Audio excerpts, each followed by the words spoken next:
होते असं मला वाटत नाही. काँग्रेसकडनं आणि आदित्य ठाकरे यांच्याकडनं वारंवार राष्ट्रवादी काँग्रेस पक्षानं मवियामध्ये आपली राजकीय भूमिका स्पष्ट करावी असं वारंवार उल्लेख केला जात आहे. खरं तर शरद पवारांनी मविया एकत्र आणली तरीसुद्धा पक्षाची भूमिका स्पष्ट करण्याची गरज वाटते का तुम्हाला? नाही, आमची भूमिका स्पष्ट आहे. विलिनीकरणाची चर्चा अजितदादांच्या आग्रहाने सुरू झालेली होती, पण ती पूर्ण झाली नाही. अजितदादांचं निधन झालं, त्यामुळे आता विलिनीकरणाची चर्चा कुठे होण्याची शक्यता सुतराम नाही आणि विलिनीकरण हा प्रश्न आता पूर्णपणाने बाजूला गेलेला आहे.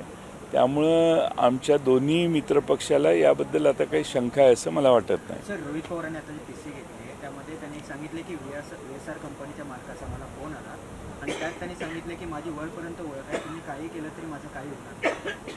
अजित पवार किंवा नाही, माझी अपेक्षा आहे की महाराष्ट्र सरकारने, गृह खात्याने पारदर्शी चौकशी करावी. टेक्निकल चौकशी जी आहे, म्हणजे ब्लॅक बॉक्स मिळाल्यावर त्यात काय झालं काय नाही, ही एक चौकशी ॲक्सिडेंट कसा झाला कळायला.